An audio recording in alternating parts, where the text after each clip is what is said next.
Hi everyone, hope you're all well. Ryan bringing you another drum lesson, and today's topic is my take on how to approach Wilcoxon snare drum solos.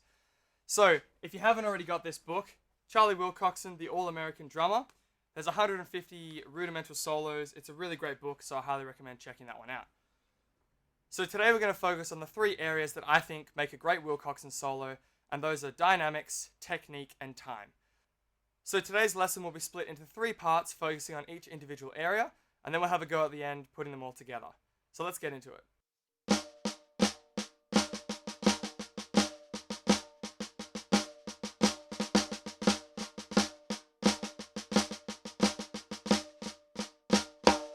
So the first area that we're going to cover today is dynamics. So in the Charley Wilcoxon book, as it is based off military snare drum solos, a lot of it is just loud and soft. So we want to make a real contrast between these two notes. Obviously other styles will have actual dynamic markings, and you've got crescendos and decrescendos and a whole bunch of other things. But today we're just going to focus on, with these solos, loud and soft, or accented and non-accented notes. Alright, so to keep it simple, the accented notes we're going to play loud, and the non-accented notes we're going to play soft. So for the accents, we want to use full strokes, stick 90 degrees to the surface, and we're going to give it a good whack. And for the non-accented notes, we're going to play about a centimeter to an inch off the head, and we're going to use a small tap stroke.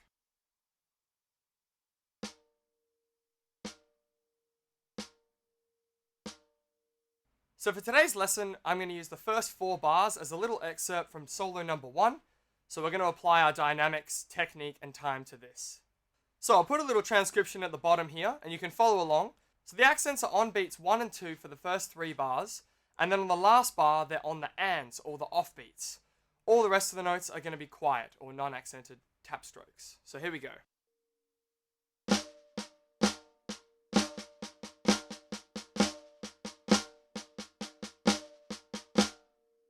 Okay, so when it comes to dynamics, that's all we're really focusing on for now. Loud and soft, and having a big contrast between these two. And this will really add groove and flow to your solos. Alright, so the second area is technique. Now, obviously when it comes to technique, this is a huge topic, and you've got things like hand positions, which grip you're using, where you're playing on the surface, and a whole bunch of things. But today, in terms of this solo, we're going to be focusing on the preparation as the main point of our technique. So when it comes to preparation, basically we're just trying to be one stroke ahead. So if the next note is loud, we want to already be up high to play a loud stroke. Or if it's soft, we want to already be soft. We always want to be one ahead of the game, one step ahead. So I found the best way to do this is by utilizing the control strokes. So if you're not familiar with the control strokes, there's a bunch of lessons out there and a lot of great stuff. But basically the control strokes are just movements you use to cover any combination of accents and non-accents. Basically, you have the 4 strokes. So you've got the rebound, the down, the tap, and the lift, or the upstroke. So there's a bunch of different names, but I'm going to use these for today. So I'll just show you those quickly. So the rebound stroke is high to high. So we start high, end high. So we're going to throw the stick down, let it rebound back up.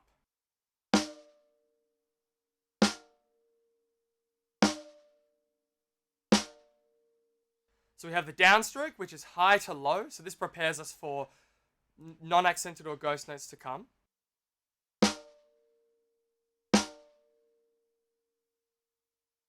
Reset. Then we have the tap stroke. So this is low to low.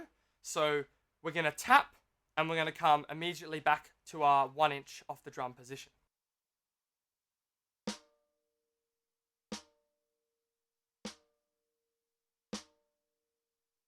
Now, a good way to practice this is to put another stick over the top to make sure you're not lifting before you play, because this is just wasting unnecessary energy and takes a lot more time. So when the speed increases, it becomes more difficult to play a low stroke if you're always lifting before.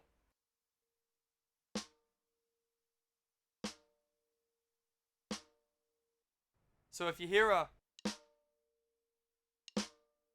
you know that you're lifting. So that's a great exercise to do as well for practicing your tap strokes. And the last one is lift. So with the lift stroke, we're going to start low, end high. So this prepares us for an accent to come.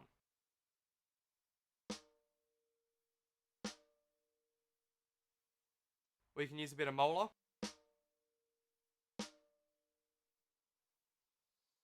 So I'd highly recommend practicing these 4 control strokes. So there's a bunch of resources you can find online, and many great drummers have done this before. So practice those strokes and then have a go at utilizing them in the solo. So how do we know when to use these? So basically, all you do is the current sticking or left or right hand that is playing, you want to look for the next letter of the same hand. So for example, if you have a left, you look for the next left stroke. So if the current stroke is an accent and the next note is an accent, then we're going to want to use a rebound stroke to stay up high for the next accent. If the current stroke is an accent and the next stroke of the same hand is a non-accent or ghost note, we're going to want to use the downstroke to get down and then be ready for a tap or lift. If the note is a non-accented note to a non-accented note, we're going to use our tap to stay there for another non-accented note. And lastly, if it's a non-accented note and the next note is an accented note, we're going to want to use our lift. So we play a quiet non-accented note and then we're up ready for an accent. So I'll notate these above the first 4 bars to give you an example, but you can apply this to all the solos in the book. So the first bar is flam taps. So the left part of the flam is going to lift as the right hand comes down, and we're going to tap. And then we're going to lift again as we do the flam, and the other hand's going to come down and tap. So it'll look like this.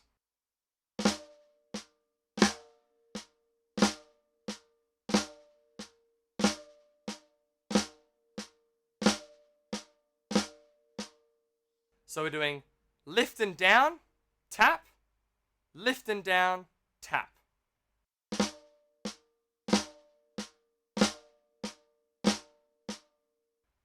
So the next measure we have flam paradiddles. So now we're going to do a flam, but our left hand is going to tap, and the right hand is going to come down with a downstroke.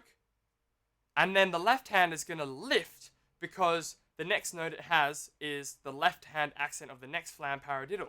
Our right hand is now just going to go tap, tap, and then repeat the same thing. Flam, so the right hand is going to do a little tap, and the left hand is going to come down. The right hand is going to lift, and then we're going to go left hand tap, tap. So really slowly.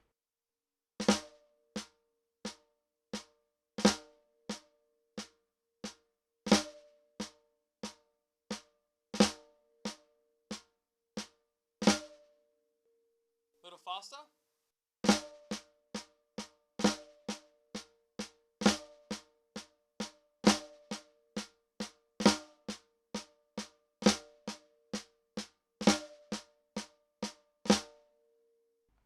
Okay, so the next bar we've got a flam, and then a left-right, and then a flam, and then a right-left.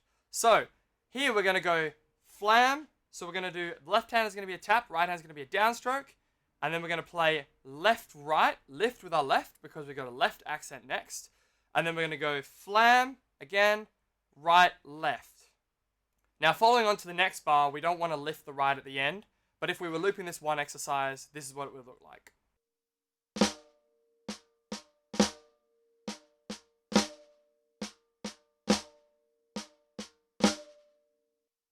Alright, so what we actually want to do here is we want to go flam down, lift with the left, tap with the right, flam down again, and then we're just going to go tap, tap. Because the last measure is going to go lift, tap, flam, so downstroke with the right there, and then lift with the left, tap with the right, and then flam, down with the left, and the right flam is going to do a tap. So it'll look like this.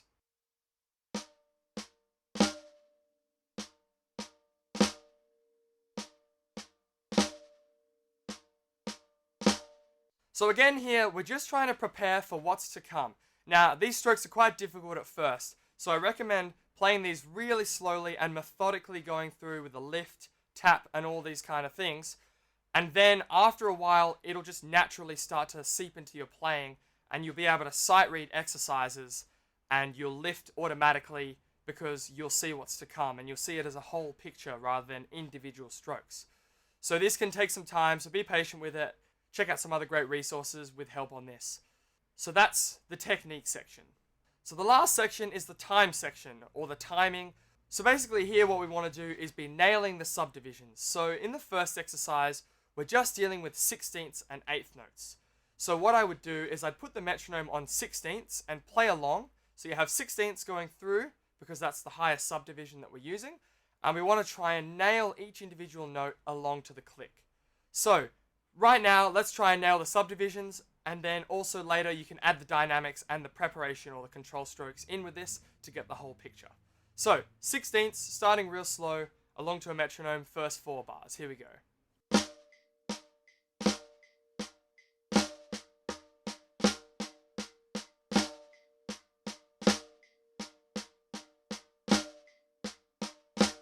A little bit faster now.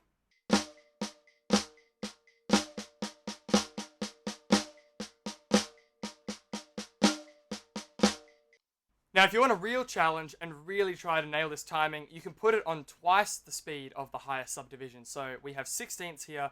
You can chuck it on 32nd notes, which means there'll be an input from the metronome in between each of your 16ths, and there'll be 3 inputs in between each of your 8th notes. So it'll sound something like this.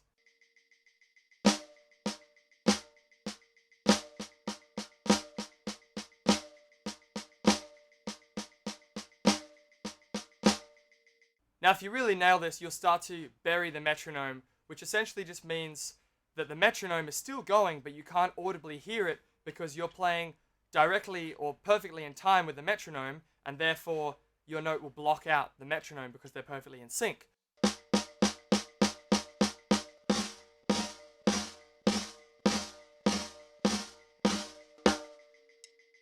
Now, later on in this book, you do get triplets and 32nd note triplets and things like that, in which case, what I like to do is to use an app, or you can program into a sequencing program like Logic or Pro Tools or FL Studio or whatever you want to use.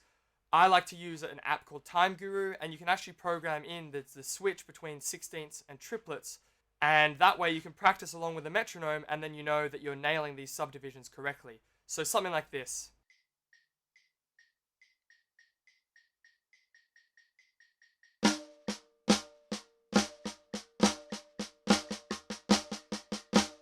So if you wanted to, you could program in a whole set of subdivisions and really practice them to really nail it. And then you can go back to quarters and see if you can space them perfectly between. So that concludes the time and subdivision section of this video. So I'd highly recommend focusing on one area at a time, really slow, really getting used to it before you start to put them all together. This stuff does take time and is tricky, and I myself am constantly working on these things and trying to get them better. So then you can have a go at putting all these areas together and playing them along to your chosen solo. Put the metronome on, and have it go really slow to develop it, and then slowly increase the speed.